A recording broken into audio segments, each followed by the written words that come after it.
DTV es información, es diálogo, es análisis. DTV es federalismo, libertad de expresión, pluralidad de voces.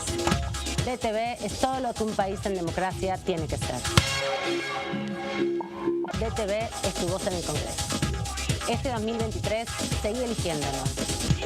DTV, el periodismo en el Congreso.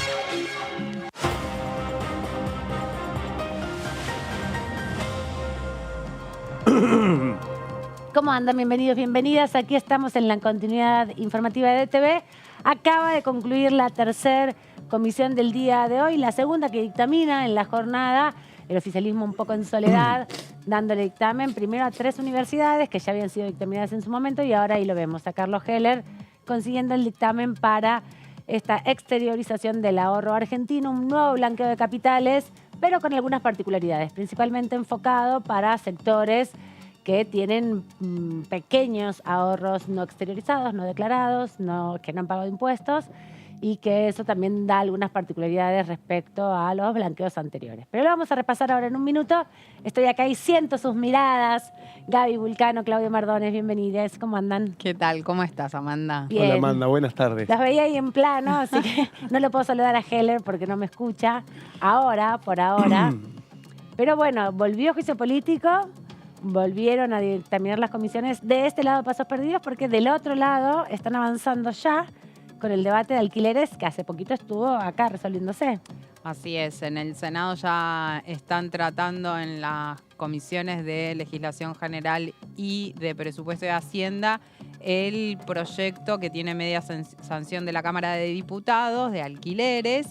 Y aquí hubo varias comisiones trabajando, una, como vos bien decías, Amanda, la Comisión de Juicio Político, donde la gran novedad es que finalmente asistió a la comisión el exministro de Seguridad porteño, Marcelo D'Alessandro, que por tercera vez lo habían convocado, las 2 anteriores veces no acudió por razones personales y demás. Se excusó, finalmente, bueno, hoy asistió y respondió algunas cosas, pero no tanto. Hoy, ahora en un ratito vamos a repasar todo eso con detalle, si les parece, porque nos está convocando nuestra compañera Lourdes López, que entendemos que desde el móvil nos va a traer novedades. Pensé que ya estaba conectada, porque está ahí tratando de agarrar a algunos de los diputados antes que se vayan, ¿no? Esta comisión se van todos medio rápido, Totalmente, Claudio. sí, porque bueno, finalmente llegaron ya al dictamen para poder avanzar con este proyecto. La pregunta es, bueno, ¿en qué momento ya empiezan a calibrar el momento elegido para una sesión, teniendo en cuenta de que ya está esta posibilidad de que hayan dictaminado? Vamos a escucharla, sí, a Lourdes, bienvenida. ¿Cómo estás? Buenas tardes. Aman, compañeros, ¿cómo les va? En el piso, por supuesto, saludar también a toda la audiencia que nos sigue a través de Diputados Televisión. Bueno, acaba de finalizar esta comisión de presupuesto de Hacienda que tenía este proyecto bien claro, que era el que tiene que ver con el de 5 de junio de 2023, que es la exteriorización del ahorro argentino o este famoso blanqueo. Bueno, el diputado Marcelo Casareto ya está con nosotros para, bueno, explicar un poco de qué se trata también este proyecto y de qué manera se trabajó en comisión en el día de hoy. ¿Cómo le va? Sí, ¿cómo te va?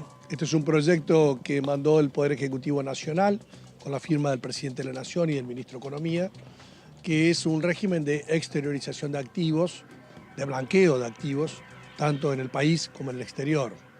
Todo lo que sea en moneda extranjera, en moneda nacional, inmuebles, muebles, activos financieros. Básicamente lo que buscamos es ampliar la base tributaria, sobre todo teniendo en cuenta de que la Argentina firmó el acuerdo con los Estados Unidos para el intercambio de información financiera. De esta manera estamos en condiciones de acceder a lo que son los depósitos de personas físicas o jurídicas domiciliadas en la Argentina, contribuyentes de Argentina, que tienen depósitos no declarados en Estados Unidos. Este intercambio de información se está por producir gradualmente. Lo que queremos es dar esta posibilidad del régimen de blanqueo. A lo largo de los últimos años ha habido blanqueos en gobiernos de distinto signo político que han buscado ir ensanchando la base tributaria, pero lo que no teníamos era el acceso a la información financiera, primero en los paraísos fiscales, ahora ya esos paraísos fiscales están muy limitados, y después la información en Estados Unidos. Ahora tendríamos esa información, por lo tanto es la primera vez que estamos en condiciones de regularizar la gran cantidad de cientos de miles de millones de dólares que argentinos tienen en el exterior sin declarar. ¿Qué tal, diputado Casareto? Amanda Alma lo saluda desde aquí, desde el estudio. Un placer poder conversar con usted. Sobre todo porque, bueno, introduciendo, planteabas que hay una particularidad en este contexto para el blanqueo de capitales en este caso.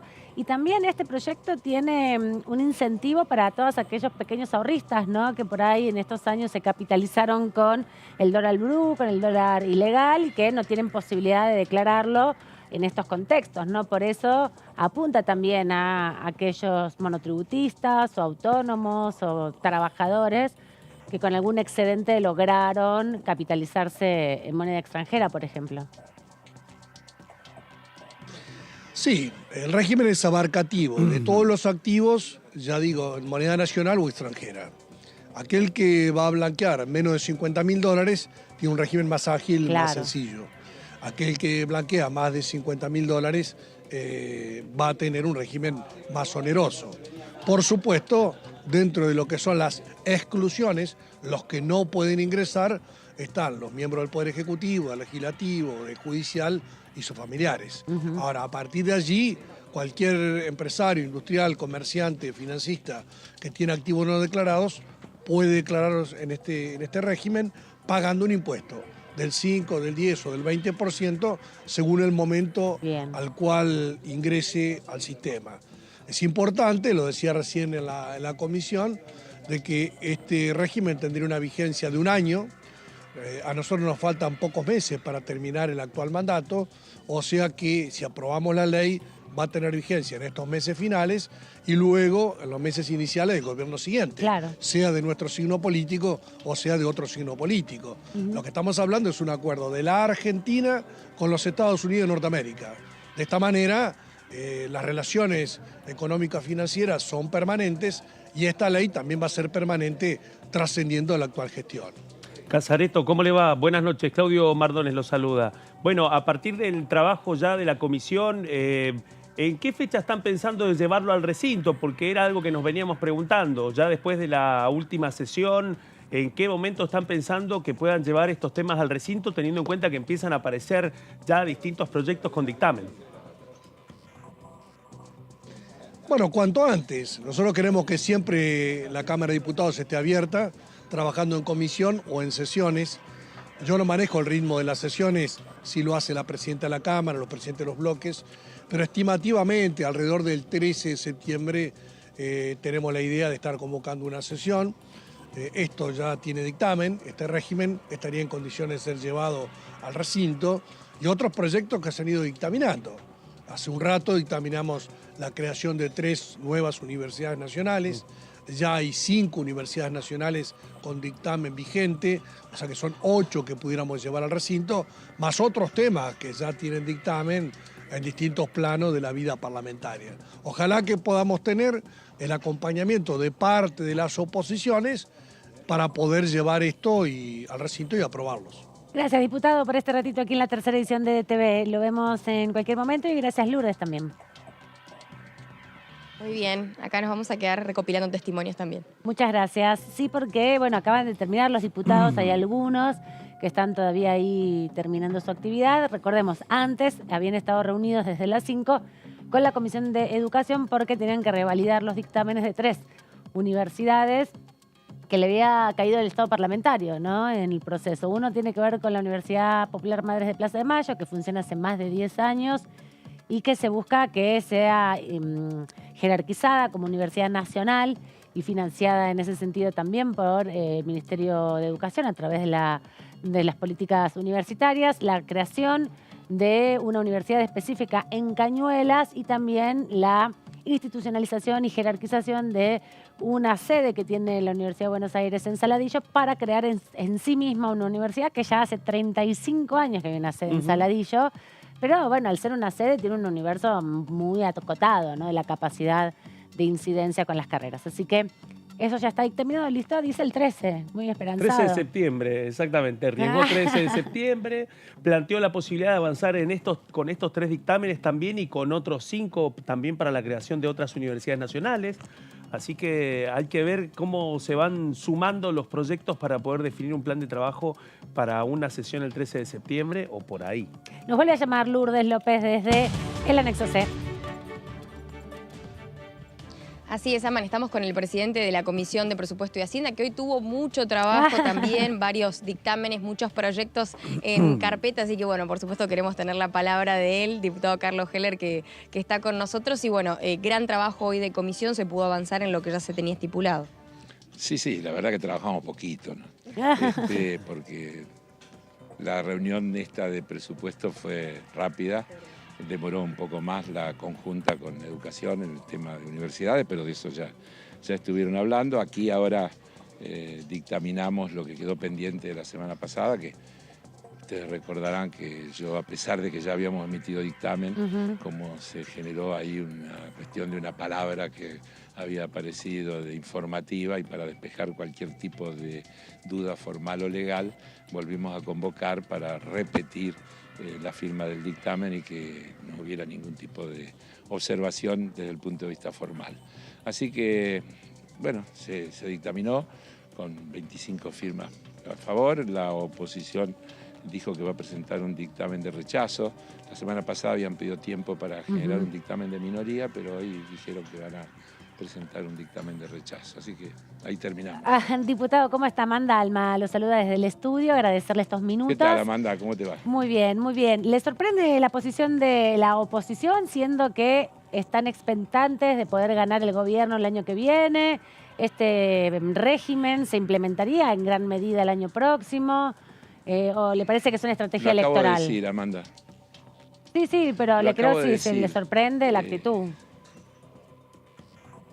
Sí, yo diría, no sé si me sorprende, diría que es una actitud difícil de comprender, porque estamos hablando justamente de un régimen que debe ser tratado primero en diputados, después tiene que ir al Senado, así que va a estar vigente cerca de fin de año y tiene un año para la exteriorización, es decir que es útil, es una herramienta para quien resulte ganador y tenga la responsabilidad de gobernar la nación por los próximos 4 años.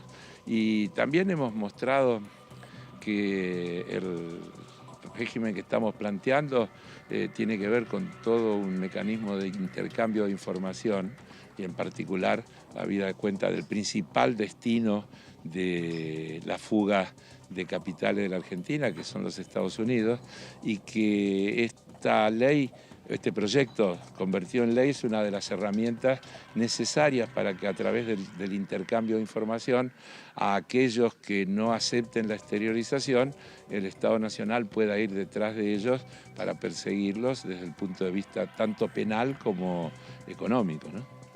¿Qué tal, Así diputado? que la verdad que sí, sorprende un poco Claro. la actitud de la oposición. ¿Qué tal, diputado? ¿Cómo está? Gabriela Vulcano lo saluda. Justamente, ¿Cómo le va, Gabriela? ¿Qué dice? ¿Cómo está?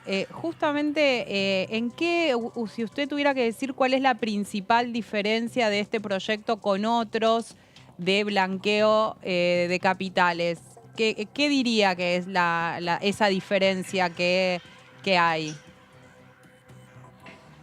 La diferencia principal es la que yo acabo de decir, que es parte de todo lo que se viene trabajando y con lo que se avanzó ya muchísimo con los llamados paraísos fiscales. Es decir, hay un enorme avance en todo lo que es el intercambio de información. Y el problema de terminar con la evasión pasa fundamentalmente porque existan sistemas de información que hagan imposible la existencia de guaridas infranqueables donde no se pueda justamente obtener información. Aquí estamos hablando de que hay un acuerdo firmado ya con los Estados Unidos, que es similar a los 20 y tantos, o no sé, el número muy grande de acuerdos que Argentina ya ha firmado con otros países, lo que habilita justamente a que se pueda tener una acción efectiva contra aquellos que han evadido las leyes del país. Imaginémonos que quien no exteriorice, supongamos que esto se aprueba y está la posibilidad de exteriorizar. Vencido el plazo para la exteriorización, la Argentina va a poder ir penalmente y comercialmente, es decir, por cobrar y por otro lado, y en este caso no por cobrar un régimen benigno de un pequeño aporte para poner en orden la situación, Claro. sino por todo lo no pagado. Es decir, ahí hablaremos entonces de todo lo que no se pagó de impuesto a la ganancia, de todo lo que no se pagó de IVA, de todo lo que no se pagó, de todo lo que se dejó de cumplir, porque el que evade no evade parcialmente, evade por todos los aspectos de la ley. Por eso es un sistema de exteriorización, es una facilidad para regular. Yo decía que siempre tiene un sabor amargo, porque es un régimen que de alguna manera beneficia a quienes han incumplido con la ley. Pero es de tal magnitud el problema que el Estado Nacional lo necesita y que pareciera que podría significar muchísimo desde el punto de vista de recuperar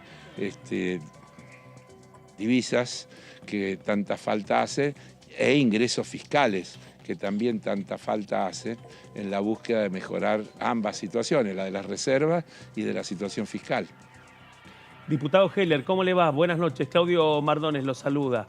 Recién estábamos Buenas hablando noches. con su colega Casareto, que nos decía que había una posibilidad de que este proyecto pudiera llegar, este dictamen, pudiera llegar al recinto el 13 de septiembre. Le pregunto esto porque, bueno, ya después, 15 de septiembre, el Ejecutivo manda el presupuesto, así es que empieza otra dinámica y que afecta directamente a la Comisión de Presupuesto. Ahora, en el radar de la Comisión de Presupuesto, por fuera del trabajo que va a implicar el debate del presupuesto y el proyecto que envía el Ejecutivo, ¿cuáles le parece que son las otras asignaturas que tiene por delante? Porque, por ejemplo, aparece el proyecto de ley integral del personal militar, por ejemplo, que son algunas iniciativas que van a requerir mucho trabajo, pero que en esta agenda no se sabe en qué momento podrían entrar para poder avanzar. ¿Cómo ve esa agenda de trabajo, diputado? Bueno, usted me dijo un montón de cosas todas juntas. Así es, Claudio. Veamos.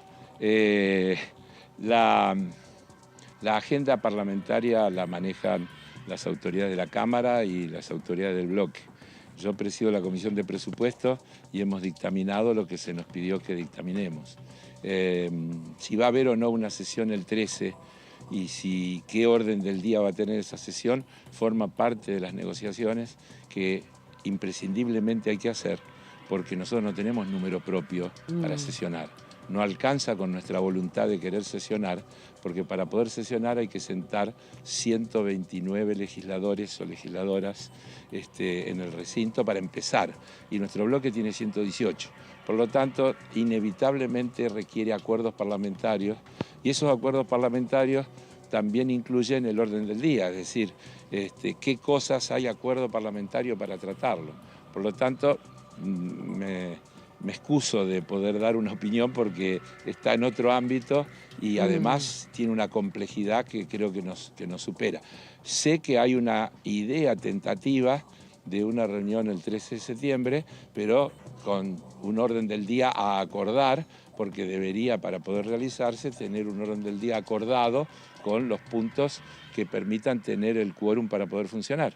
Diputado, sí, por último... El tema del presupuesto que me planteó, Sí. hay una fecha que está establecida, que es el 15 de septiembre. Eso no quiere decir que nosotros tenemos que expedirnos el 15 de septiembre. El 15 de septiembre entra el proyecto de presupuesto al Congreso, a la Cámara de Diputados, como corresponde y marca la Constitución, y ahí la Comisión de Presupuesto comenzará a trabajar. Habrá un conjunto de reuniones informativas, como se hace habitualmente, donde vendrán los distintos funcionarios de las áreas a exponer de cada una de esas áreas, y eso siempre lleva un tiempo prolongado, con la complejidad de que es en el medio del proceso electoral y de las dificultades que hay entonces para reunir los quórum también necesarios en la propia Comisión de Presupuesto. Así que vamos a ir viendo cómo trabajamos. El objetivo es que podamos cumplir con la manda de que antes de la finalización del periodo ordinario de sesiones tengamos la posibilidad de tener un presupuesto sancionado. Pero veremos cómo se desenvuelve el tema. Por último, y agradeciéndole el ratito, quería que hiciéramos una pequeña reflexión sobre la comisión anterior, la de Educación y Presupuesto. ¿Se dificultó un poco en el debate? ¿Se demoró tanto para dictaminar 3 universidades que ya habían sido discutidas? ¿Hace también algún análisis respecto de esto o solamente es la presentación del proyecto, la oportunidad del momento? A ver, se volvieron a repetir cosas. Acá nosotros aprobamos esto y estas 3 universidades perdieron estado parlamentario y hay otras 5 que mantienen el estado parlamentario y por eso fue necesario volverlo a tratar. Los argumentos son los mismos del debate anterior. Hoy lo dijo, creo, una diputada de la oposición, justamente dijo, discúlpenme que les voy a arruinar la épica, dijo algo por el estilo, pero todo esto ya lo dijimos, ya se discutió. Aparece un argumento de la oposición de que como hay poca gente que llega a la universidad y que termina, no sirve poner más universidades. Está ignorando una realidad absoluta de que la creación de todas esas universidades acercando a los lugares donde está la gente ha posibilitado que hoy haya una enorme cantidad de estudiantes universitarios que son primer caso de la familia, primera digamos, generación, que llega digamos. de primera generación universitaria. Así es. Y eso ya de por sí es un gran avance. Contraponer que no todo el mundo termina los secundarios, que hay mucha deserción y demás, con la no necesidad de crear nuevas universidades, parece un sinsentido. Hay que atender por qué la gente no termina el secundario y seguramente influirán los problemas económicos, debe haber una cantidad de cuestiones. Sin duda. Discutir si la sala de 3 tiene que ser obligatoria o no debería ponerse como una cosa en contra de si hacen falta o no mayor cantidad de universidades. Para ver si hacen falta o no más universidades, habría que analizar efectivamente si acercar la universidad a donde está la gente hizo que más gente estudie o no. Exacto. Y si dentro de toda esa gente que estudia hay hoy nuevos profesionales que de otra manera no hubieran sido. Y además a mí, qué sé yo, me resulta loquísimo esta cuestión de pensar de que no hacen falta más universidades y más universitarios en un mundo que cada vez más se orienta a la ciencia y a la tecnología, que cada vez más requiere de profesionales capacitados. Y renegar de eso es casi un voto a la primarización de la economía. Sí. Así que, qué sé yo. Y además también me parece tan claro. Cuando hay mucha gente que terminando su ciclo profesional o su propio trabajo, una vez jubilada, puede acceder a concretar su carrera universitaria porque es de acceso libre y gratuito, ¿no? También a veces no se considera el impacto que tiene, más allá de la juventud, ¿no? Porque también se le asocia solo a una etapa y Lo no que es pasa así. es que los argumentos, a veces, hemos escuchado a alguien que es candidato a presidente, candidata a presidente o presidenta, decir que la mitad de los matriculados eran extranjeros. Es decir, con tal de oponerse se dicen a veces cosas que realmente no tienen ningún sustento, ninguna base, ningún análisis. Pero bueno, es así, es lo que hay. Yo me puedo hacer responsable de las cosas que decimos nosotros. Hacerme responsable de la cosa que dice la oposición me supera. Pero bueno, por lo menos sí se avanzó fuertemente en estos 4 dictámenes, ¿no? 3 universidades y la exteriorización de capitales, que también es un montón en un contexto tan complejo como este. Así que gracias, diputado, por este rato. Así es. Un saludo grande. Bueno, que les vaya muy bien. Gracias a ustedes. Adiós. Gracias, muy bien, Lourdes. Todo por hoy en cuanto a comisiones. Excelente, Dale, Aman, nos a la vemos. próxima. Adiós. Y bueno, hoy es martes y estamos así, comisión. Y tenemos a otro diputado aquí con nosotros, que además estuvo en la comisión que inauguró la jornada de hoy, que es la de juicio político, uno de los diputados que todas las semanas está sentado en la comisión de juicio político, el diputado Pedrini. ¿Cómo anda, Juan Manuel? Bien, ¿cómo están ustedes? Muy bien. Bueno. ¿Qué tal esta comisión de hoy? Bueno, Lo esperaron mucho de Alessandro y llegó. sí, yo no tenía dudas de que en algún momento iba a ir, iba a venir, perdón. Porque, bueno, una persona que es abogada, que fue ministra de Justicia, que fue legislador nacional, ¿cómo no iba a venir? Así que no... Bueno, hay no me otros amigos, hay sorprendió otros que trabajan en la presencia. justicia y se negaron, ¿no? Sí, sí, Algunos pero bueno, fiscales. sí, pero bueno, pero él, yo había legislador también, creo que no tenía por qué no venir. Sí quedé defraudado en cuanto a sus declaraciones, ¿no? Porque siguió la instancia de su amigo Robles y volvimos al artículo 18 y al artículo 8 y no nos pudimos mover de ahí. Sí. Sí, Estuvo reticente. volvió a convocar el artículo 18 en varias Invocaba oportunidades. permanentemente, ¿no Sí. es cierto?, el artículo 18 y El artículo 18 de hizo- la Constitución que establece que una persona no puede declarar contra sí mismo ni Nadie está obligado, ¿no es autoincriminarse cierto?, a declarar en contra alguna sí mismo. situación ilícita, ¿no? Pero le preguntaban por conocimiento de personas. ¿Aplica el artículo 18 en este contexto, No. en estas preguntas que se hacían? No, si lo conoce, si no lo conoce, no. La verdad que creo que no, de ninguna manera. De hecho, el diputado Germán Martínez le acercó una fotografía de Sí, fue. Silvio Robles para ver si cuando le mostraba la foto de Alessandro decía si lo conocía o no y dijo, bueno, ¿quién es esta persona? Dijo, es Silvio Robles, pero dijo, eso no quiere decir que lo conozca. Claro, lo conozco como públicamente, no tengo ningún vínculo. Exactamente. Y con coparticipación hasta ahora, con todas las audiencias que tuvieron. Pero bueno, hoy la verdad que, ¿Sentís que creo que están pasados ya los muchachos de Comodoro Pi, la sentencia ahora Ajá. que bueno, estas personas que no declaran, la filmación que hubo de la Gestapo, ¿te acordás? En el Banco Provincia. Sí, hoy en la comisión el diputado Moró señaló que Que hubo anularon una, el procesamiento. sí, que hubo una acordada de la Corte, ¿no? Anulando el procesamiento. Filmado ya directamente. O sea, la impunidad para el sector del PRO es absoluta. Ya tienen una carta de indemnidad otorgada de hecho por los tribunales capitalinos, que la verdad que a los provincianos nos asombra. Parecería ser que tienen vía libre para hacer y decir cualquier cosa.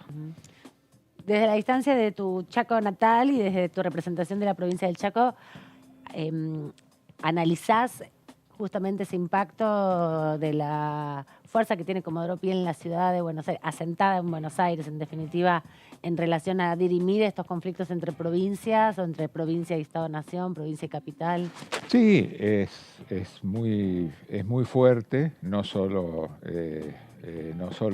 lo de Comodoro Pi, donde en última instancia terminan las causas del país ahí. Fíjate lo que pasó en Bariloche, por ejemplo, cuando fueron la estudiantina, el viaje al lago Escondido. Bueno, ¿dónde ocurrieron esos hechos? El lago Escondido, en Río Negro. En Río Negro, Neuquén, no sé dónde estará el lago Escondido, porque ahí está el límite, ¿viste? Bueno, termina acá. Es trasladada la causa a Buenos Aires. Es trasladada capital. la causa a Buenos Aires sin ningún prurito. Bueno, imagínate, los provincianos que tenemos en la Corte Suprema de Justicia, fallando en favor de la Ciudad Autónoma de Buenos Aires, un correntino, dos cordobeses, un santafesino. La verdad. No hay mucha representación. ¿Eh? No hay mucha representación federal. No. Fue la verdad que es un espanto, ¿no? Lo que está sucediendo en este tipo de cuestiones. Diputado, con la justicia. ¿Siente Sí. que en la Comisión de Juicio Político hoy con el testimonio de Alessandro pudieron obtener algo, aunque sea un poquito de información, que les aclare un poco más el panorama en cuanto al fallo de coparticipación? No. En lo que a mí respecta, te diría que no. Revisaría luego la versión taquigráfica a ver si encuentro algo, pero en principio no. Te diría que no.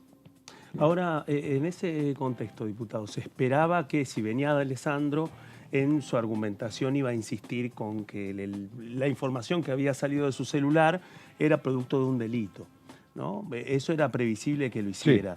Sí. La pregunta es, bueno, a partir de que ya se cumplió esta etapa en donde compareció de Alessandro, se defendió como era previsible que se iba a defender, a partir de eso, ¿cómo van a trabajar a partir de los indicios que dejaba la información del celular de D'Alessandro con respecto a la forma de hacer el fallo de la coparticipación? Porque una parte tiene que ver con la discusión de la coparticipación, pero la otra tiene que ver sobre cómo se negoció el fallo.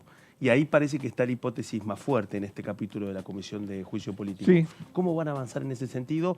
A la luz de que, bueno, D'Alessandro ya dejó claro, digamos, de que venía preparado para preservarse de su paso por la Comisión de Juicio Político. Bueno, hay distintos indicios en este tema, ¿no? Uno es, bueno, tomarla o no como prueba, que es la primera definición que hay que tomar. Se lo puede tomar o no como un indicio, ¿no? Hay otras cuestiones. Él reconoció que participó en las audiencias, que fue uno de los que negociaba en las mismas. Las audiencias no sabía bien si eran 4 o 5 las audiencias a las que concurrió. En las audiencias también aparece su amigo Robles, en reuniones sociales de acuerdo no a lo que decimos nosotros. Él se negó a dar información, por ejemplo, si participó en una reunión social que publicó un periódico de acá de Capital, publicó que ahí habían, eso ya no es ilegal, ¿no es cierto? Entonces uno va sumando indicios para llegar o no a una conclusión, que es lo que tiene que partir en el dictamen. Pero no es solamente las llamadas telefónicas. La llamada telefónica es un indicio fuertísimo, pero también están las otras cuestiones a las que, por ejemplo,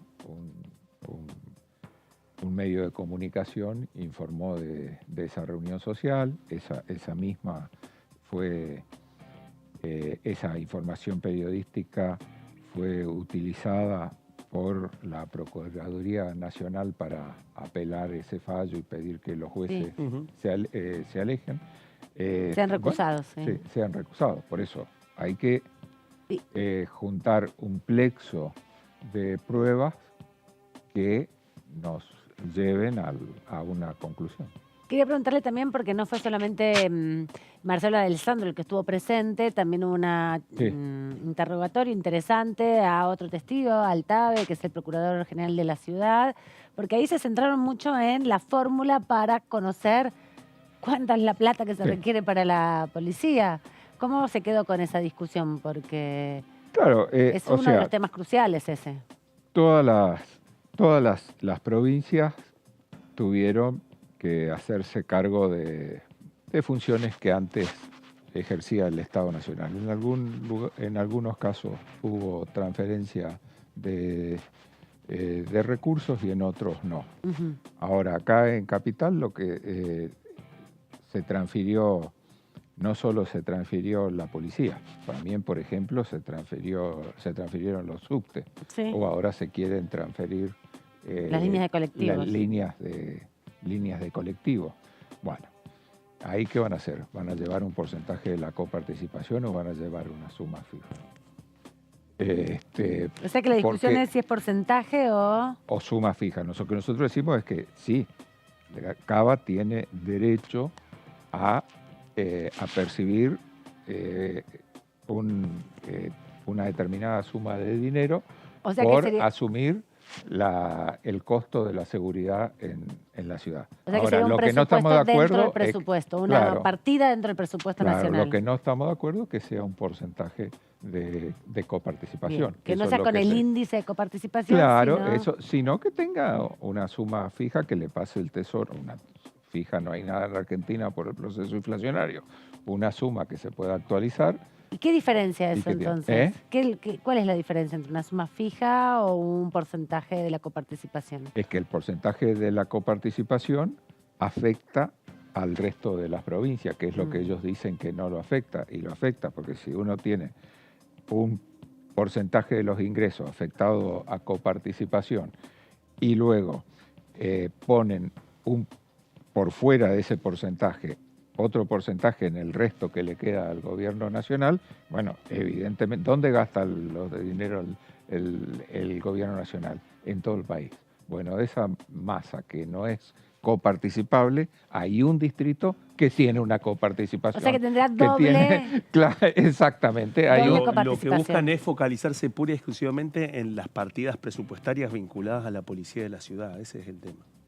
claro, que no tenga un porcentaje de coso, que tenga del tesoro, que tenga una suma de dinero que corresponde, que a veces le puede corresponder o no. Si hay lo que ponemos en tela de juicio es el mecanismo, ¿no es cierto? Porque hay que preservar estas O sea, sí se instancias. sacaría de... A ver, vamos a suponer, estamos Sí, sí. haciendo una suposición. Milei, ¿qué dice? Que va a terminar con el régimen de coparticipación. Perfecto. ¿Qué van a pasar con esos recursos? ¿A dónde van a ir? No, lo van a tener porque no es del régimen de coparticipación. Si a ver, la coparticipación de las provincias no se toca, dicen ellos, pero sobre la parte que no es coparticipable le da un porcentaje. Claro. Le da un porcentaje a la Ciudad Autónoma de Buenos Aires. ¿Qué dice el candidato Milei ahora? Vamos a suspender la coparticipación en las cosas. Se incendia la Argentina, pero bueno, no importa. Él lo dice. ¿Qué pasaría en estos casos? Diputado, la idea es correr del debate, este debate de la discusión por la coparticipación. Hay dos cosas. Una es que afecte la coparticipación y otro que el privilegio para la Ciudad de Buenos Aires, que es el único distrito que tiene un índice de coparticipación que no fue fijado por el Congreso, como marca la Constitución. Ese índice de coparticipación lo tienen fijado por una sentencia de jueces amigos. Bien. Lo que me va- Y no por ley del Congreso como el resto de la Argentina. El único distrito que tiene un régimen especial o una forma de determinar sus ingresos coparticipables al margen del Congreso. Eso es lo que es inadmisible también, ¿no es cierto? Quería cambiarle un poquito de tema porque en estos días el ministro de Economía, Sergio Massa, anunció una serie de medidas en función también a la devaluación del 22% que produjo el Sí. ministerio ahí unas horas después de la elección, digamos, ¿no?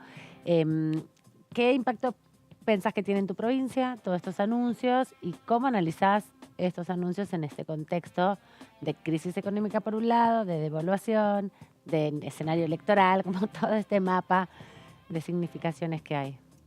Bueno,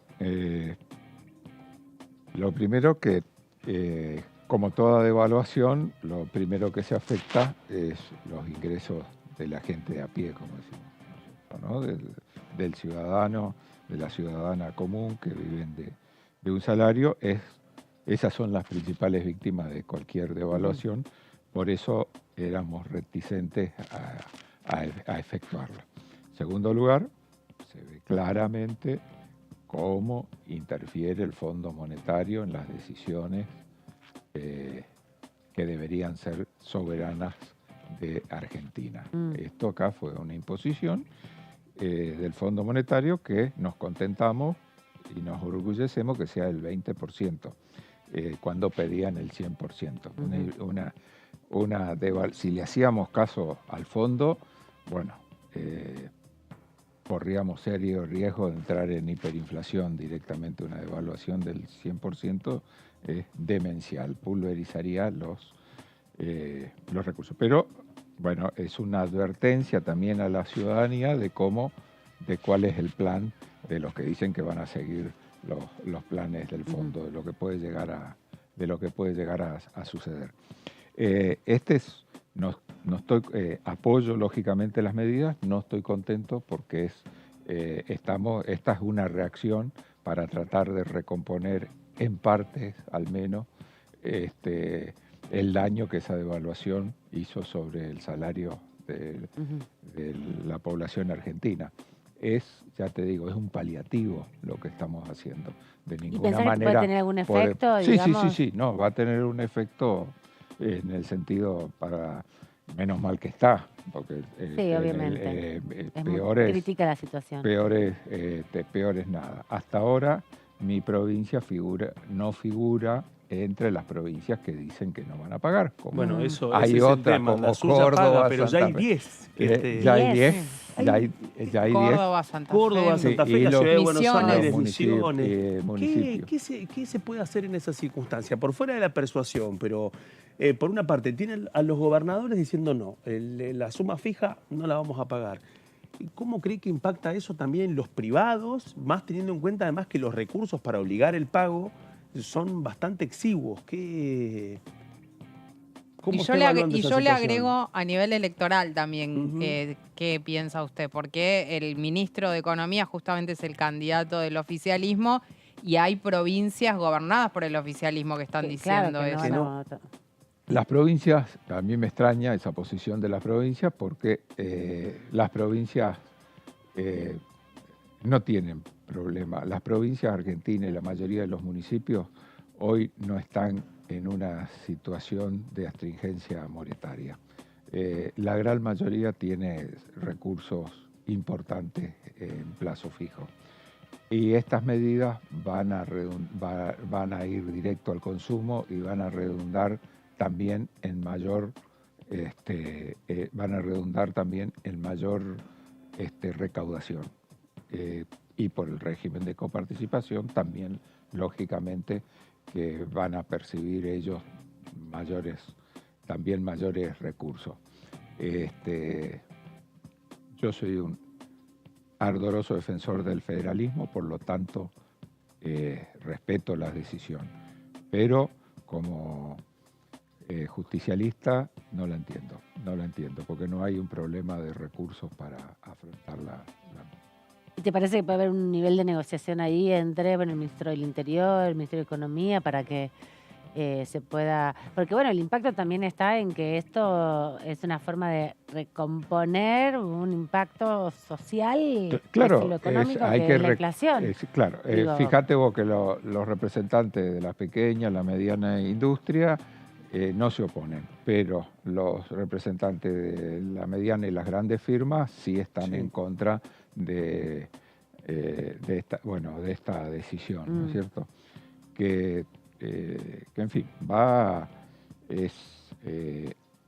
yo rescato la decisión del ministro de poner un paliativo ante lo inevitable que fue la devaluación. Ojalá no hubiera sido necesaria, pero bueno, los hechos nos llevaron aquí. Gracias, diputado, por este ratito aquí en la tercera edición. Gracias a ustedes. Siempre lo tenemos acá para repasar la actividad de la Comisión de Juicio Político que sigue el próximo 12 de septiembre. Ya lo anunció hoy la presidenta de la Comisión, Carolina Gaylar. De esta manera nos vamos rápidamente al corte y volvemos en un instante nada más. Quédense ahí.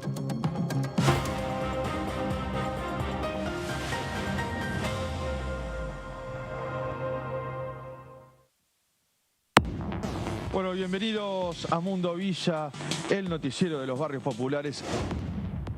Se ha creado un mundo de mujeres que están trabajando y que llevaron todo lo que hacen realmente en una apuesta importante de vestimentas y de accesorios que se llama Matriarca. Bueno, en eso trabajamos en hacer un proyecto de interés en sus 10 años que lleva, así que es importante.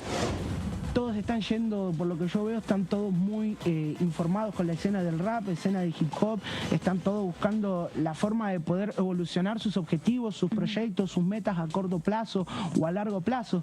Y la verdad que es algo que a mí me motiva muchísimo. Mundo Villa, martes 23 horas.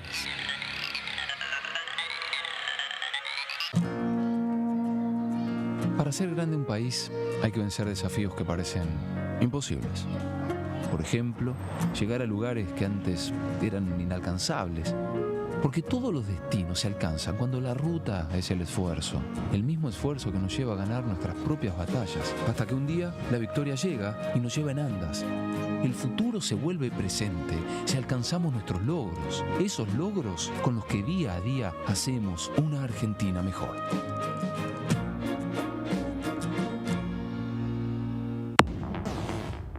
¿Cómo les va? Muy buenos días. Estamos empezando la primera mañana. ¿Qué empezaron a pensar los países desarrollados? Dijeron, che, para transportar nuestra carga tenemos que contratar barcos de otros lugares. Claro. Perdemos la gente que estaba empleada en esos barcos. Perdemos la industria naval. Suiza produce motores para los buques de mayor porte, los buques más grandes, que la empresa se llama Sulzer, la marca Sulzer, y Suiza no tiene mar. No, claro. Bueno, entonces, la industria naval es muy importante para un país, para generar empleo. Entonces, ¿qué hicieron esos países? El primero fue Alemania. Creó su segunda bandera de registro con menos impuestos en otro lugar. ¿Quién lo siguió? Italia. ¿Quién lo siguió? España. Escuchaba también con respecto a la importancia de los proyectos universitarios. Sí. No solo a nivel educacional, que es importantísimo, sino con un nuevo diseño de país federal, es decir, el arraigo. Hay que ver que nosotros tenemos proyectos para universidades de Córdoba, proyectos presentados, paradójicamente en el caso de Córdoba, por el radicalismo de Córdoba. DTV, primera mañana, de lunes a viernes. Este es el gasoducto Presidente Néstor Kirchner, una obra de escala mundial realizada en tiempo récord, que unirá la energía de Vaca Muerta con todo el país. Innovaciones, tecnología, cientos de kilómetros de acero y miles de trabajadoras y trabajadores. Esta megaestructura alimentará la llama del país, uniéndonos con nuestros seres queridos, acelerando la economía, ahorrando divisas, con desarrollo, con federalismo, con soberanía y orgullo. Gasoducto Presidente Néstor Kirchner. Mueve energía, mueve al país. DTV es información, es diálogo y es análisis. DTV es pluralidad de voces, es libertad de expresión. DTV es federalismo. DTV es todo lo que un país en democracia tiene que ser. DTV es tu voz en el Congreso. Este 2023 seguí eligiéndonos. DTV, el periodismo en el Congreso. Comenzaron las clases y está todo listo. Las ganas de aprender y ganas de enseñar. Yo también estoy lista. Estoy listo para hacer nuevos amigos y amigas. Estoy lista para ponerme en el lugar de los demás. Estoy listo para decir no a los apodos ofensivos. Y a decir que no cuando algo no me gusta. Estamos listos y listas para decir bullying. En mi aula no tenés lugar. Argentina contra el bullying.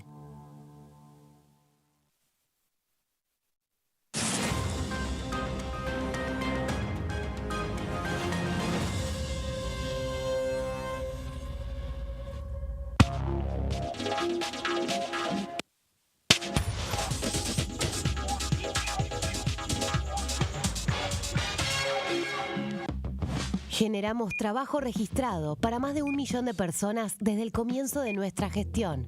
Y detrás de ese dato, estamos construyendo una Argentina justa e igualitaria. ¿Cómo les va? ¿Cómo les va? Bienvenidos a DTV Noticias. Hemos realizado en el Congreso de la Nación una jornada con especialistas en relación a un proyecto que he presentado, que es el derecho a la muerte voluntaria médicamente asistida. la semana pasada. Recordamos que están iniciando un proceso de investigación a los integrantes de la Corte Suprema de la Nación. En este caso, la comisión empieza con la coparticipación de la Ciudad Autónoma de Buenos Aires, la coparticipación al gobierno porteño, y este fue el tema que se trató la semana pasada. DTV Noticias, de lunes a viernes.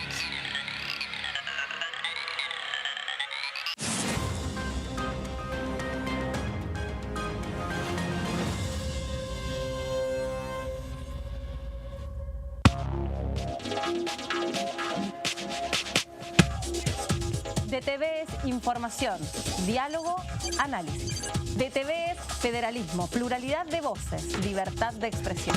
DTV es todo lo que un país en democracia tiene que ser. DTV es tu voz en el Congreso. Este 2023, seguí eligiéndonos. DTV, el periodismo en el Congreso.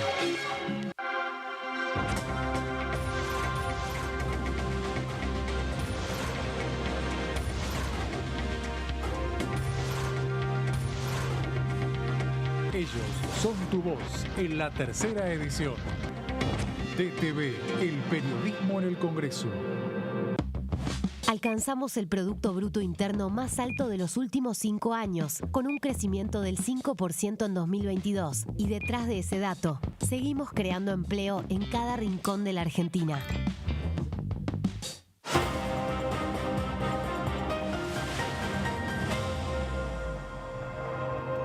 Acá seguimos en la tercera edición repasando todo lo que pasó en el día de hoy, que hubo dictámenes, como les contamos, de distintas comisiones. La Comisión de Presupuesto, principal protagonista de la jornada del día de hoy. Mañana hay otra comisión, es la Comisión de Discapacidad, que se reúne bien temprano para sesionar algunos proyectos y debatirlos. Seguro muchos van a quedar dictaminados, hay varios que son de resolución y otros tantos que son de ley.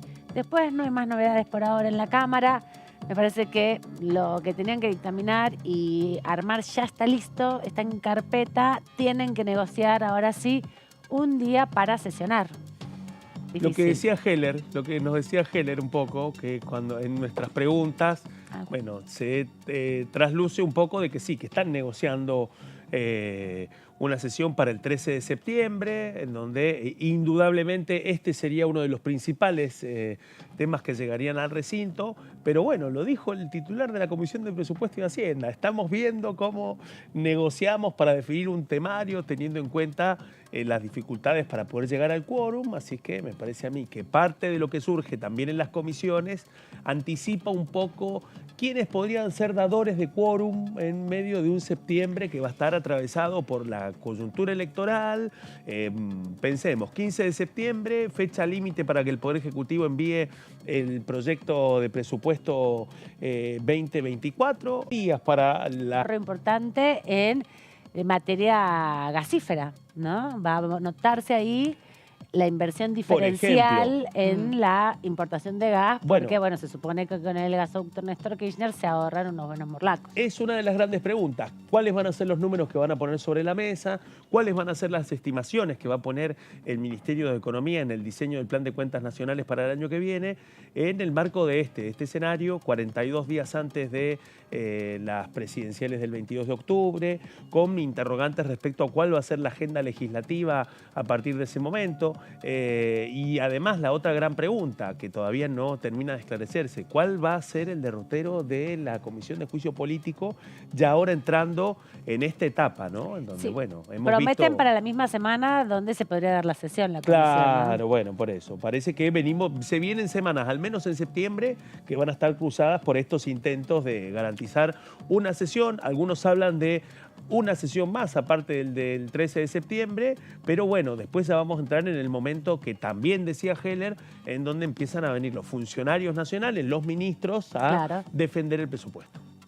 Sí, yo ahí pienso hasta qué punto va a ser posible hacer una sesión más antes de las elecciones, en el sentido de que, por un lado, bueno, está la campaña y que eso dificulta muchas veces poder llevar adelante algunos acuerdos para poder sesionar, para ver qué temas también. Exacto, ¿qué le interesa a la oposición? Exactamente, y el otro problema o inconveniente que aparece es que recién contábamos que en el Senado están tratando la ley de alquileres, no se dictaminó, ahí el oficialismo está queriendo que se discuta un poco más, escuchar la voz de propietarios, ¿no? De inquilinos. Ah, mira, van a hacer audiencias entonces. Claro, y Juntos por el Cambio quiere acelerar justamente todo ese trámite y da la sensación que si se avanza con algo en el Senado en este sentido, va a repercutir aquí en la Cámara de Diputados, porque si se le introducen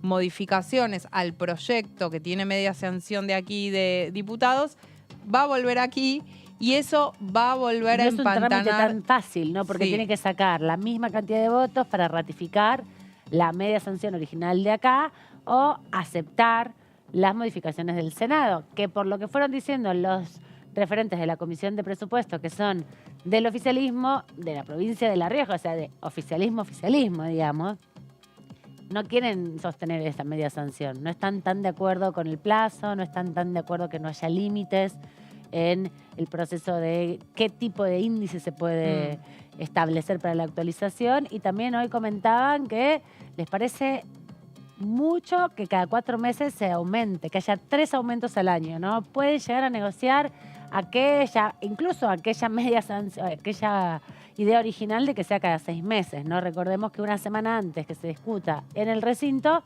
la Cámara de Inmobiliarias metió un proyecto, mesa de entrada, sugiriendo 4 meses y eso quedó. Totalmente. Fue otra parte de las presiones, además, que pudimos ver mientras cubríamos el desarrollo de la Comisión de Legislación General, cuando llegaban algunos momentos de las definiciones y en el marco de la negociación, algunos representantes del sector inmobiliario eran los que se fijaban realmente en cómo se terminaba de definir esa letra chica de lo que finalmente fue la media sanción que ahora tiene el Senado, pero también se da en un marco de debate electoral, en donde posiblemente el oficialismo trate de hacer todo lo contrario al interés de celeridad de Juntos por el Cambio en el Senado, en donde también hay que ver realmente si los gobernadores toman el guante o no toman el guante respecto a cuáles pueden ser las adecuaciones y el rol que pueden tener las provincias en la aplicación de la ley.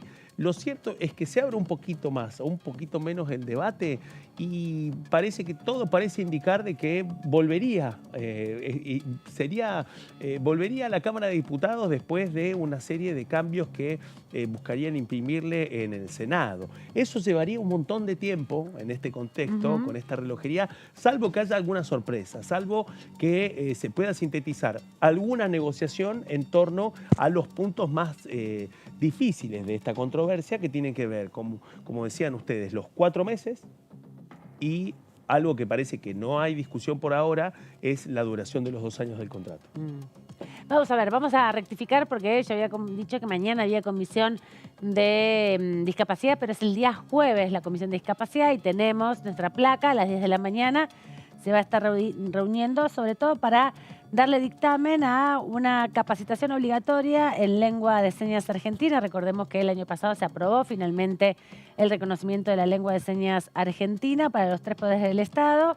Esto es emulando la ley Lucio, la ley Micaela, la ley Yolanda, todas estas legislaciones que son propositivas para dar a conocer el entramado legislativo que existe en Argentina, en este caso vinculado a la lengua de señas. Además, también se va a intentar aprobar un sistema de prestaciones básicas y de habilitación y rehabilitación integral a favor de las personas con discapacidad, modificando la ley 24.901 y también la creación de un programa de reconocimiento de las empresas que incluyan prácticas de equidad laboral justamente para las personas con discapacidad. Esto es parte de lo que se va a estar dando el día de mañana, como así también el sistema integral, la creación del programa de sistema integral de prioridad y contención para las personas que tienen trastornos del espectro autista. Uno de los principales temas de los proyectos que tenemos por delante y que viene siendo planteado hace varios meses y varios años ya por distintos diputados y diputadas de la Nación. Así que esto es un poco lo que va a suceder el día jueves, como decíamos bien, a las 10 de la mañana, y acá un poco es como adelantamos. Se acaba la comisión de la convocatoria a comisiones, ¿no? Lo que sí tenemos es repaso de algunos temas importantes que tienen que ver con los debates que se dieron aquí en la Cámara de Diputados para que ustedes conozcan los puntos fundamentales de los proyectos que obtuvieron dictamen en el día de hoy.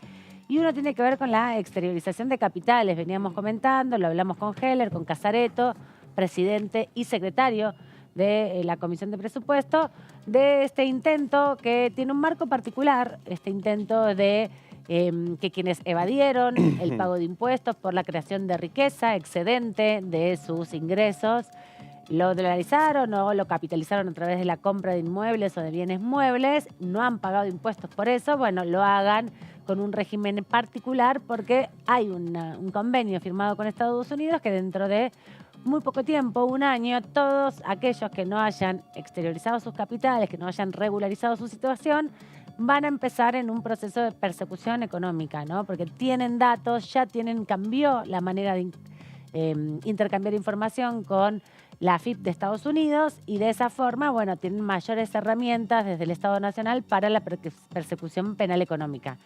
También hay que ver quién gana las elecciones, ¿no? Porque dependiendo quién gana las elecciones, al cumplirse un año de ese proceso y que se empiece a intercambiar la información con Estados Unidos, sí se le pone recursos, se le pone capacidad a los abogados del Estado para que puedan ir contra los evasores, ¿no? Porque no solamente es encontrarlos, sino también perseguirlos. Y eso es donde está un poco flaco el Estado Nacional y por eso recurre a estas instancias que es, bueno, si vos no pagaste impuestos, sabes que tenés un ahorro no declarado, hay una oportunidad ahora porque después te puede caer la policía y te pueden mandar a pagar todo en su totalidad, ¿no? Lo decía Casareto hace un ratito cuando lo entrevistábamos sobre el final de la Comisión de Presupuesto y Hacienda que le dio dictamen a este proyecto que vamos a compartir con ustedes. Pero lo cierto, Amanda, es que es todo un termómetro también, porque el ciclo que se abre en el caso de que este proyecto prospere, bueno, va a ser un tema que le va a permitir un mayor nivel de recaudación al próximo gobierno, sea del signo que sea. Exacto. Eso es lo que remarcó Casareto. Así es que en ese contexto también aporta otro elemento para ver cuáles van a ser los apoyos y los respaldos para que finalmente este dictamen llegue o no llegue al recinto el 13 de septiembre. No sé por qué se me configura una foto de los últimos días con un diputado de la provincia de Buenos Aires, con una diputada cordobesa que estuvieron acá cerquita en Brasil, que pueden ayudar por ahí a construir el quórum, ¿no? Que estuvieron participando con el ministro de Economía en su última gira por Brasil. Hay que ver. ¿Quién se podría negar, digamos, a terminar de respaldar esta iniciativa? Esta es la pregunta. Teniendo en cuenta que el dictamen ya está planteado, bueno, este tema puede llegar al recinto y dejar de manifiesto quiénes son los que están a favor o quiénes están en contra. Hay que ver ahí cómo respira esta situación. Hasta que llegue ese momento, y posiblemente por eso tampoco aparece en el horizonte una agenda legislativa muy clara, y mientras tanto van a seguir buscando dadores de quórum sistemáticamente de acá hasta el 13 de septiembre. Se requiere dador de quórum. Exacto. Bueno, vamos a repasar un poco el dictamen finalmente al que arribó la Comisión de Presupuesto y Hacienda hoy respecto a este proyecto de ley de exteriorización del ahorro argentino que fue presentado el 5 de junio de este año por el Poder Ejecutivo Nacional, especialmente por el Ministerio de Economía. Lo que busca es crear un régimen de declaración voluntaria del ahorro argentino no exteriorizado para declarar de manera voluntaria y excepcional la tenencia de bienes en el país y en el exterior dentro de un plazo que se extenderá desde su entrada en vigencia hasta 360 días corridos. Es decir, que si este dictamen que llega al recinto y pasa rápidamente al Senado y es transformado en ley, bueno, va a haber un año para poder aprovechar los recursos que establece esta ley de blanqueo para poder abrir una amnistía, pero al mismo tiempo abrirle una posibilidad en 4 tramos a quienes quieran blanquear los capitales que tienen en el exterior. Vamos a la siguiente placa para ver concretamente hasta dónde llega este recurso. Bueno, se podrá declarar de manera voluntaria y excepcional los siguientes bienes: en primer lugar, tenencia de moneda nacional y extranjera en el país. Eso lo resaltó Heller. Exactamente, es decir, porque lo que van a buscar también es que haya un blanqueo de quienes tienen moneda no declarada en el país, ¿sí? Especialmente extranjera. Segundo, tenencia de moneda extranjera en el exterior, que este es el otro tema. Tercero, activos financieros del país o del exterior, entendiendo como tales acciones, cuotas y participaciones societarias, criptoactivos, criptomonedas, monedas digitales, títulos y bonos. Además, inmuebles, muebles y demás bienes en el país y en el exterior. Acá hay un tema central y lo vamos a ver en la siguiente placa. Y tiene que ver, en primer lugar, que los bienes declarados tienen que ser previos a la fecha de entrada de este proyecto, es decir, de que tienen que estar registrados antes de este momento o de la previa que finalmente transforme en ley esta iniciativa. Y también a la fecha de cierre del último ejercicio fiscal. Si no están dentro de ese periodo, no van a poder presentarse para aplicar en esta iniciativa. Esto es un entrecruzamiento también de información, ¿no? Es una forma de ir acotando un poco los procesos de que algunos sectores que tienen mayor capacidad de elusión y de evasión, que están también vinculados con empresas internacionales que colaboran para ese proceso, sean un poco más acotados, ¿no? Cortarles un poco el camino, porque no solamente es lo voluntario, sino también cruzarlo con la información propia que ya tiene la AFIP. El giro tiene que ver con la información que va a provenir del intercambio de información con el IRS de los Estados Unidos.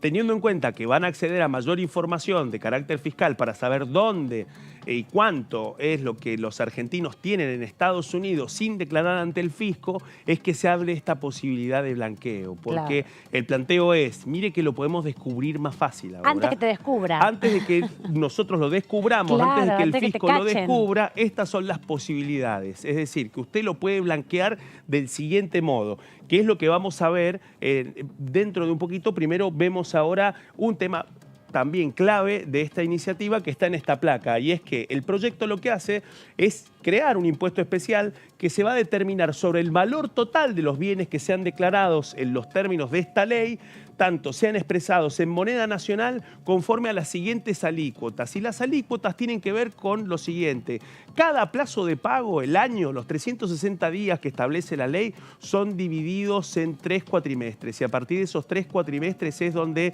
se definen los tiempos para aumentar las alícuotas o no. La primera va a ser del 5% para bienes declarados desde la fecha de entrada en vigencia hasta los 120 días corridos, es decir, hasta los 4 meses posteriores. Quienes declaren sus bienes en los primeros 4 meses de vigencia de la ley van a pagar solamente el 5% de alícuota. Vamos a la siguiente placa. Para los bienes declarados en los siguientes 4 meses, los primeros 120 días, es decir, ya en el mes 5, 6, 7 y 8, esos bienes declarados van a pagar un 10% de la alícuota.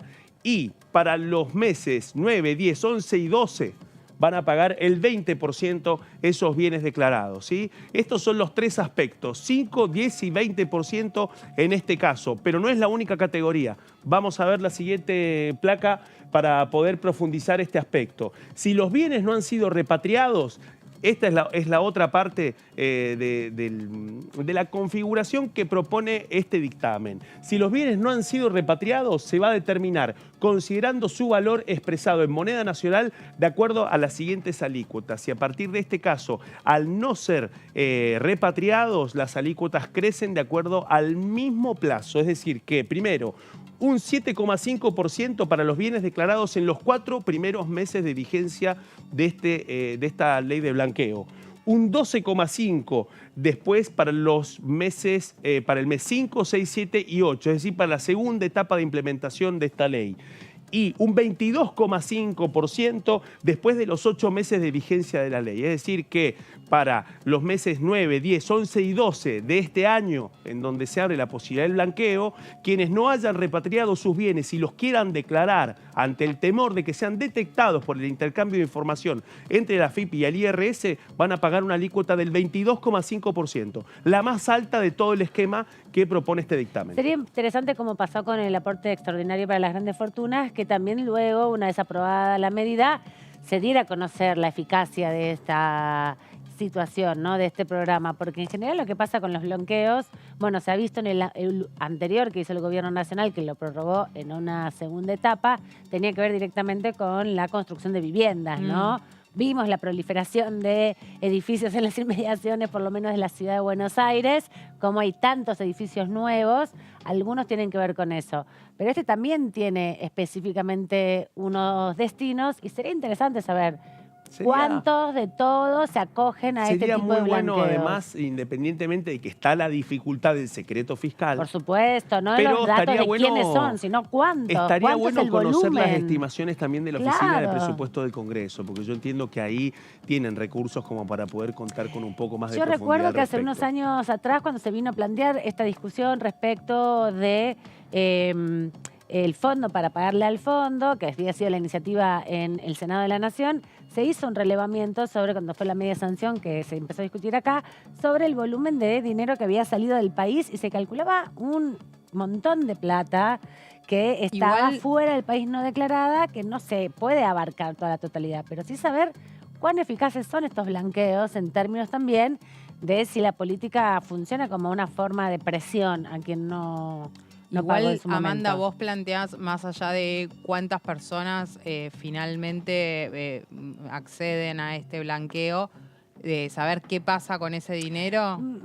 Saber si es Porque una en el medida caso del impuesto a la riqueza fue interesante ver que se destinó, por ejemplo, una parte de ese dinero que se recaudó a lo que fue el gasoducto Néstor Kirchner, Claro, ¿no? Y en algo concreto. Y el RENAVAP vimos un montón de un relevamiento más eficaz de la situación de los barrios populares, incluso recursos genuinos para las becas Progresar. Eso entiendo que este proyecto lo tiene, pero en términos de implementación me pareció que fue interesante conocer cuando fue lo de aporte extraordinario, porque supimos de muchos que no aportaron y también de muchos que aportaron, ¿no? De personalidades importantes, y que el volumen de recaudación se dio a conocer cuando terminó el proceso. Estamos en otra etapa. Hay una parte en donde se sabe una parte y lo otro, un porcentaje, está judicializado, digamos. Hay otra parte ahora que está litigando en el fuero contencioso administrativo y tributario federal,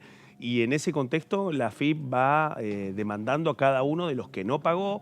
En algunos casos, algunos esperaron a pagar para que les llegara directamente después de que les llegara la notificación, y otros, un núcleo más chico, que al parecer podrían ser alrededor de 1.000, 1.200 contribuyentes, son los que directamente han sido llevados a tribunales y ahora tienen que defenderse o finalmente pagar lo que establezca la justicia a partir de los planteos que hace la AFIP luego de haber pasado el peine fino sobre ese gran padrón de contribuyentes, ¿no? Estamos en esa etapa. Yo sé que no se sabe cuánta plata está evadida, no se puede calcular ese volumen, pero si se tiene mínimamente la información de cuánto es lo que se pudo recuperar, bueno, da otra expectativa también con este tipo de programas, en definitiva. Sí.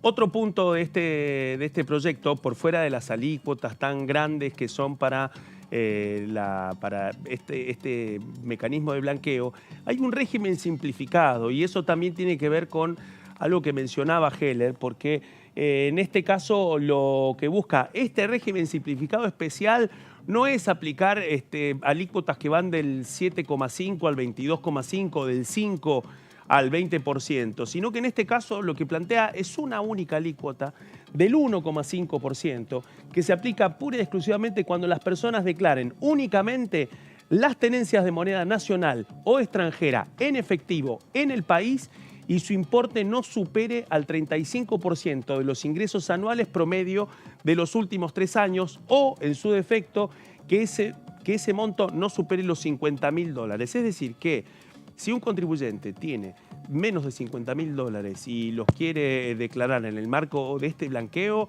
va a afrontar una alícuota solamente del 1,5%, una cifra totalmente distinta respecto a los otros. Esta es la otra parte, este es otro Otro punto que está dentro del proyecto, obviamente que el objetivo, por fuera de los pequeños ahorristas que tienen la plata debajo del colchón y no la han declarado, el otro punto tiene que ver con el impacto de la exteriorización, es decir, de los bienes y los activos que están en el exterior y que no han sido declarados. La pregunta ahí es cómo poder ir achicando el margen de evasión a partir del intercambio de información.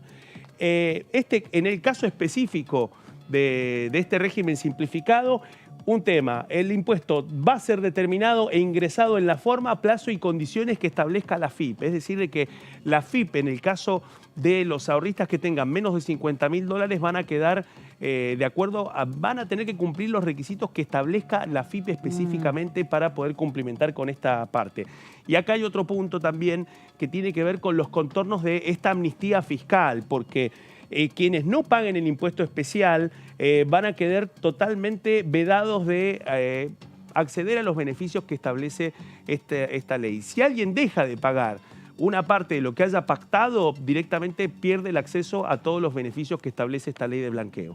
Vamos a la siguiente placa. Por otra parte, quedan exceptuados de estas disposiciones los sujetos que hayan repatriado sus activos financieros del exterior y deben abonar el impuesto en los términos iniciales. ¿Qué significa esto? Que quienes hayan ya recurrido al fisco para participar de otros blanqueos anteriores, bueno, en este caso directamente quedan con la alícuota inicial que plantea el primer capítulo de este informe. Los fondos que se repatrien deberán depositarse en una cuenta especial del Banco Nación y afectarse a determinados destinos de acuerdo a lo que defina la FIP por un plazo de 1 a 5 años. Es decir, que esos bienes, esos fondos repatriados en una cuenta del Banco Nación son monitoreados por 1 a 5 años de acuerdo a lo que establezca la FIP para sus controles, ¿sí?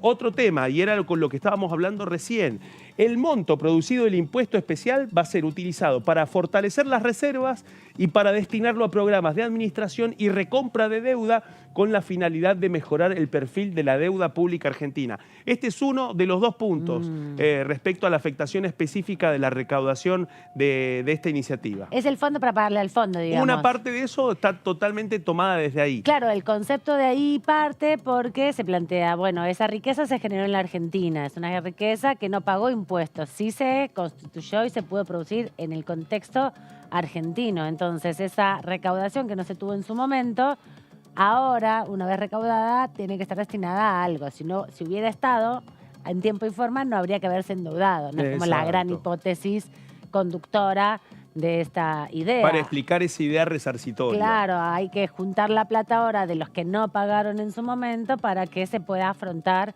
esta deuda millonaria, que de hecho fue fugada, ¿no? Y parte de esa discusión es que debe estar en muchas autoridades fiscales. Cubrir la ausencia de lo no recaudado. Ahí, en ese contexto, hay dos temas. Por una parte, del total recaudado se va a destinar el 80% al Tesoro Nacional y el 20% a programas y proyectos que tengan como objeto financiar la construcción de viviendas, que mejoren las condiciones habitacionales de los habitantes de los barrios populares y también la realización de obras, incluyendo los relacionados con la producción de gas natural. Así que, en parte, también toma parte del espíritu del aporte a las grandes fortunas para mitigar los efectos de la pandemia, digamos, ¿no? Pero deja un 20% para eso y la otra parte está directamente vinculada a contar con fondos para pagar a cuenta de la deuda externa. Sí. Vamos a la siguiente placa. Quienes efectúen la declaración voluntaria van a gozar de los siguientes beneficios. Ahora vamos a ver cuáles son las ventajas de acceder a esta amnistía fiscal. En primer lugar, no van a estar sujetos a determinaciones de oficio de la base imponible. Es decir, que directamente la FIP, cuando venzan los plazos, no va a hacer su cálculo propio respecto a los bienes, sino que se va a valer pura y exclusivamente de lo que diga el contribuyente en la declaración jurada que firme ante la FIP. Por otra parte, quedan liberados de acción civil, comercial, penal, tributaria, penal cambiaria, penal aduanera y sanciones administrativas que pudieran corresponder. Bueno, uno de los temas más importantes de las amnistías fiscales, ¿no? Este es uno de los temas que aparte garantiza que esa persona que tiene esos bienes no declarados y que podía afrontar una serie de investigaciones penales zafa precisamente por la definición de esta amnistía que plantea la ley. Vamos a la siguiente placa para conocer más de los beneficios. Quedan eximidos o eximidas del pago de los impuestos que hubieran omitido declarar. Es decir, que también pueden evitar ser perseguidos por el fisco en el caso de haber omitido declaraciones juradas de impuesto a las ganancias, impuestos internos, IVA y también impuestos sobre los bienes personales, ¿no? Además, quedan afuera de los beneficios los sujetos alcanzados por el aporte solidario y extraordinario, ¿sí? Es decir, que quienes hayan accedido, quienes se hayan presentado y cumplimentado los requisitos que establece el proyecto que aprobó el Congreso y lo transformó en ley para este fondo especial, no pueden acceder a los beneficios de esta iniciativa. Vamos a la siguiente placa. Ninguna de las disposiciones, y esto es un tema muy importante, va a liberar de las obligaciones vinculadas con la legislación tendiente a la prevención de las operaciones de lavado de dinero, financiamiento del terrorismo u otros delitos previstos en leyes no tributarios. Y acá hay otro tema que tiene que ver directamente con quiénes son los que no pueden presentarse, porque lo habíamos contado en el programa anterior. Hay un antecedente respecto al debate de las amnistías fiscales y de este tipo de blanqueos, especialmente después de la experiencia del blanqueo anterior, no de los dos blanqueos con respecto a fondos para la construcción que aprobó el Congreso de la Nación en los últimos años, sino del blanqueo que fue llevado durante la administración de Cambiemos, bajo la administración del entonces presidente Mauricio Macri, porque además de que se filtró la información del secreto fiscal, también se supo de que habían muchos familiares beneficiados. Entonces, a partir de eso, otra de las discusiones tiene que ver sobre cuáles son los alcances de este proyecto para evitar de que se repita lo mismo. Así que en ese contexto es bueno repasar un poco quiénes son los que no pueden acceder a esta iniciativa.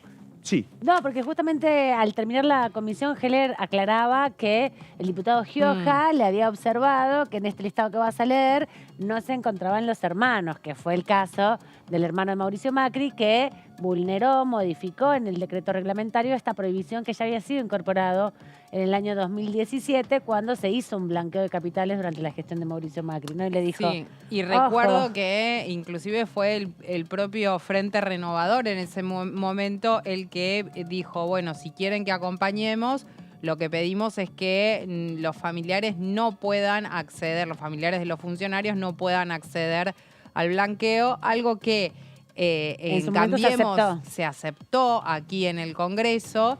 Y después el presidente de ese momento, Mauricio Macri, lo modificó justamente en el decreto reglamentario. Podría ser el típico escribir con la mano y borrar con el codo. Exactamente. Totalmente.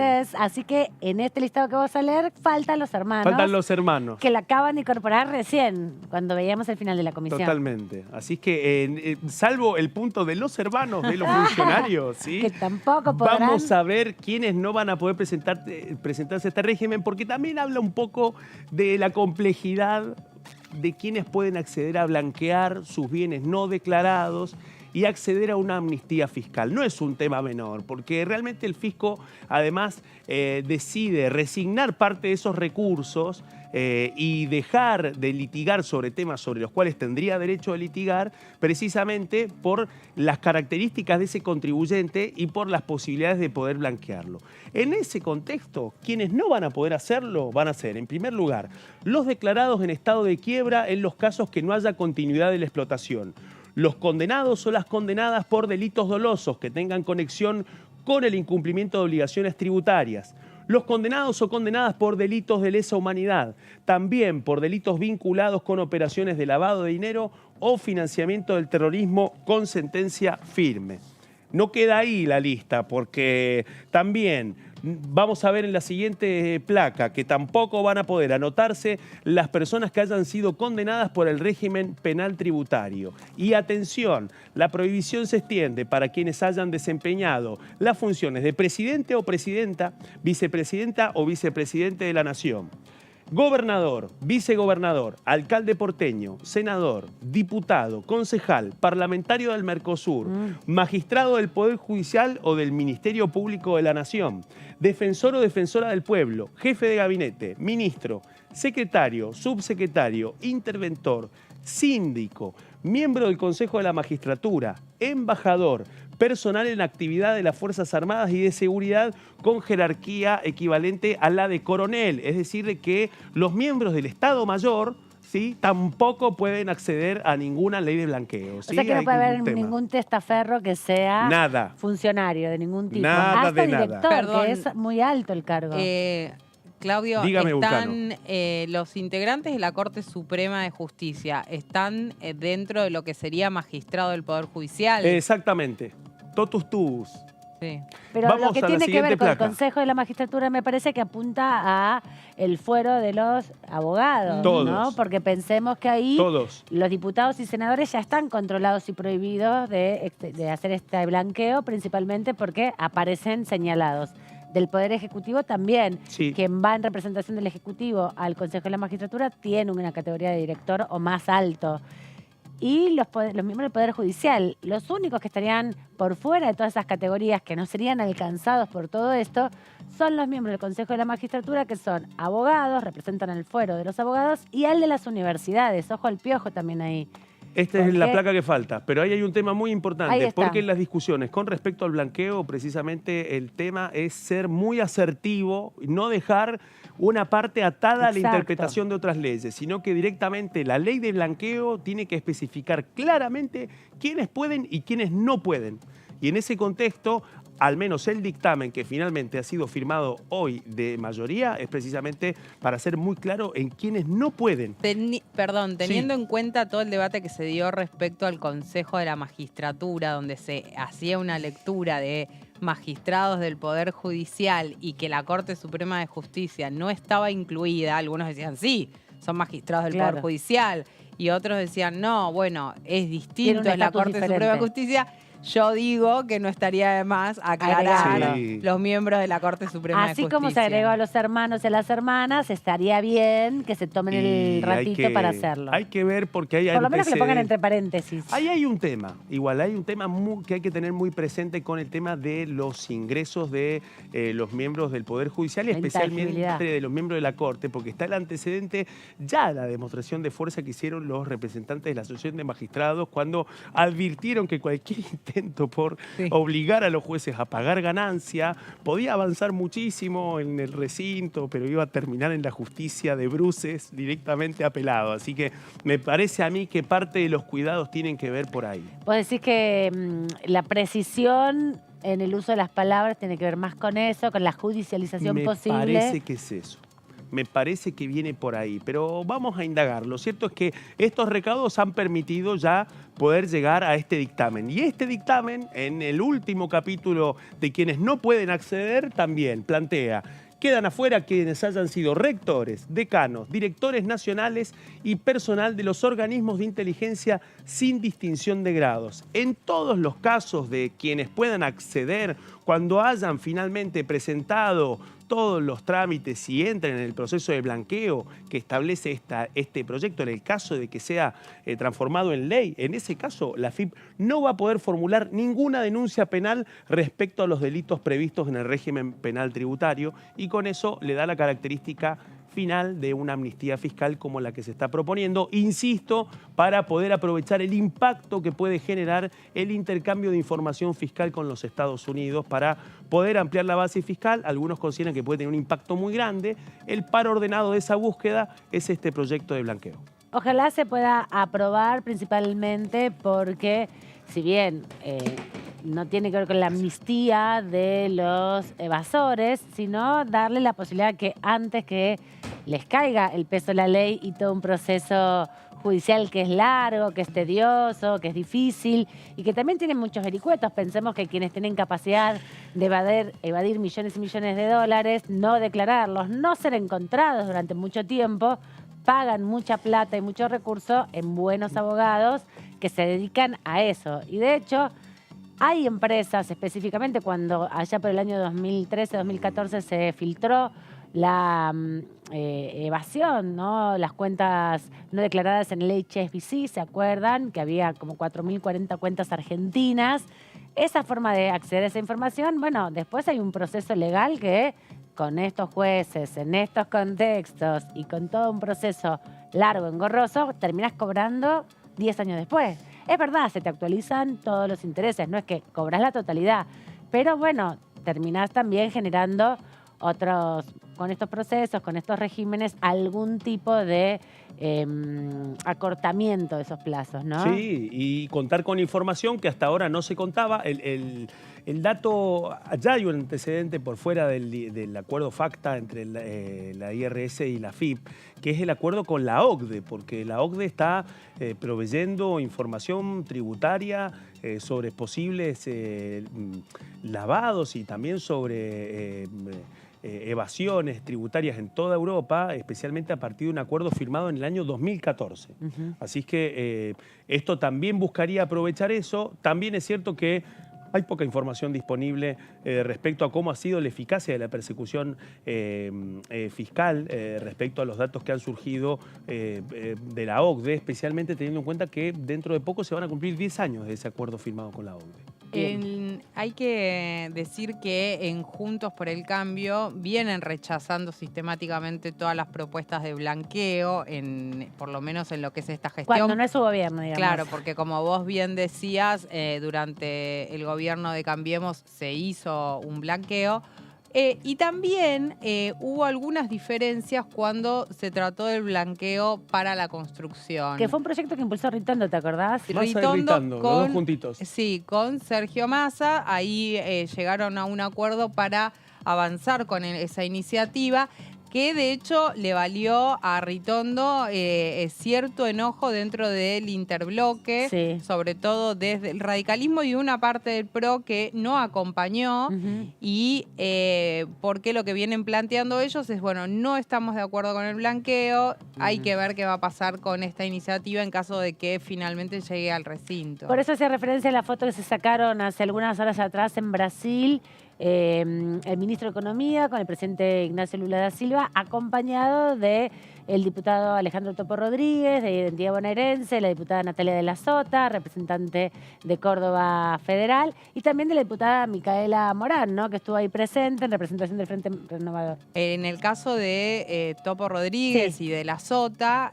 hay que también marcar que ellos votaron en contra del proyecto de alquileres aquí en la Cámara de Diputados, junto al oficialismo, a la izquierda, que rechazaron, porque el resto del interbloque federal acompañó la iniciativa de Juntos por el Cambio, bueno, de la oposición de alquileres, pero justo en el caso de Topo Rodríguez y de Natalia de la Sota, bueno, no. Coincidencias importantes. Y hablábamos justamente de Micaela Morán, que estuvo en esa visita, porque en el día de hoy estuvo conversando con nuestros colegas más temprano de un proyecto que está impulsando. Ella, recordemos, reemplazó a la actual ministra de Desarrollo Social, Victoria Tolosa Paz, cuando fue ascendida a ese cargo. Y ella venía como subsecretaria del Ministerio de Transporte en una subsecretaría de digitalización vinculada sobre todo con la implementación de la tarjeta SUBE. Exactamente. Clave para la discusión sobre tarifas de los subsidios al transporte en las provincias. Y tiene un proyecto, trajo aquí, cuando asumió como diputada, un proyecto que tiene que ver con la implementación de un programa para la SUBE digital, ¿no? Tenés que usar el plástico de la SUBE para viajar en bondi, en tren y en subte, pero también, como ahora ya hay un proceso para cargarla de manera digital, con el celular nada más acercándola, si te bajas la aplicación de la SUBE, también quieren que sea válida la posibilidad que vos tengas tu tarjeta en el teléfono y puedas pagar directamente desde ahí. Así que habló con nuestros colegas más temprano y explicó los alcances de este proyecto, que ya está aquí, ingresado en la Cámara.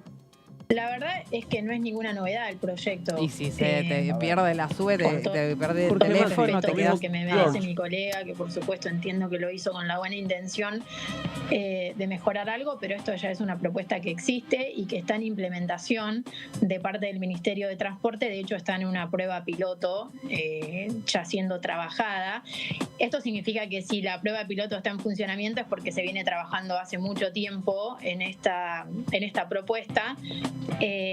Y en ese sentido, bueno, para que sepan, digo, está en la ciudad de Neuquén, se está realizando la prueba piloto. Y en este sentido lo que se propone obviamente es poder pagar a través de la tecnología NFC, que bueno, obviamente está teniendo su prueba piloto y tratando de ver si es posible tener este sistema, que no significa, este método de pago, que no significa que va a reemplazar al que tenemos hoy en día, que es la tarjeta del plástico, ¿no? Lo vimos a Jorge Macri como candidato a jefe de gobierno hablando del tema de la SUBE y diciendo que no se iba a pagar más a través de este método de pago, sino que se iba a hacer a través de la tarjeta de crédito. Bueno, ahí tenemos que plantear dos cosas. Primero, que si lo piensas, Ciudad de Buenos Aires lo va a poder hacer solamente para los subtes, porque recordemos que cuando tuvieron que hacerse cargo de las 32 líneas que todavía el Ministerio de Transporte de la Nación está tratando de que se hagan cargo como corresponde, no lo hicieron, con lo cual lo van a tener que aceptar solamente, o lo van a poder implementar solamente para los subtes. O sea, ahí tenés otro problema para los usuarios, solamente les serviría para los subtes. Por otro lado, pasa otra cuestión. Digo, parece más como un intento de privatización de la SUBE que otra cosa. Quieren meter a los bancos, quieren meter a las tarjetas de crédito, y acá obviamente hay una sola finalidad. ¿Cuál es? Que puedan tener las comisiones, que puedan acceder a esas comisiones, porque vos pensás que nosotros estamos hablando de un negocio que mueve 15.000 millones de pesos, con lo cual lo que les importa es eso. Wow, un montón de recursos se mueven a través de este sistema de transporte que se va ampliando a nivel nacional, porque es parte de la consigna que planteó el Ministerio de Transporte para acceder a los subsidios, ¿no? Mejor eficacia en los subsidios, porque con la SUBE se subsidia la demanda, cada uno de nuestros viajes, se pagan en definitiva una porción a las empresas por parte del Estado nacional o provincial, ¿no? Así que un proyecto que también ingresa aquí a la Cámara. Ojalá pueda la diputada Morán impulsarlo, ¿no? Porque cuando viene la discusión de presupuestos se habla mucho del subsidio del transporte, así que me parece que es un buen momento para poner sobre la mesa esta otra dimensión que también va a facilitar que muchas más personas accedan a la tarjeta SUBE, o cuando pasa en la ciudad de Buenos Aires, te la olvidás, la perdés, no tenés que comprar otra, y no es fácil conseguir otra tarjeta SUBE en Buenos Aires, por lo menos. Depende del momento. Sí, hay momentos donde escasean. Sí, en una particularidad en donde, bueno, por fuera de la discusión de los subsidios, lo cierto es que se ha empezado a naturalizar ya desde enero que la SUBE, que el boleto de transporte se actualiza por la inflación todos los meses. Exacto. Este es el otro dato. Este es el otro dato nuevo de la SUBE, que muchas veces basta subir y darse cuenta de que claro, no te das cuenta porque te gastas toda la carga y la vas cargando más seguido, ¿no? En definitiva, que ese es el jeite. Bueno, hemos llegado hasta el final del programa del día de hoy. Martes terminó. Recuerden jueves, cuando nos volvemos a encontrar con vos y con Antonio. Vos te veo el viernes, Gaby. Nos vemos. Vamos a tener comisión temprano y vamos a estar comentándola también. Así que quédense aquí con la programación de DTV.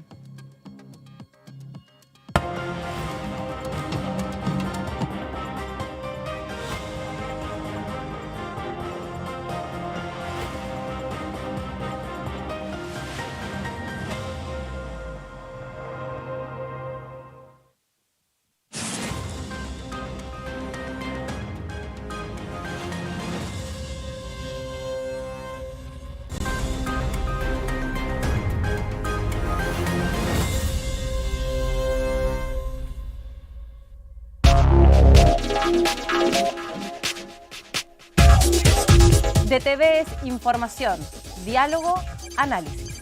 DTV es federalismo, pluralidad de voces, libertad de expresión. DTV es todo lo que un país en democracia tiene que ser. DTV es tu voz en el Congreso. Este 2023, seguí eligiéndonos. DTV, el periodismo en el Congreso.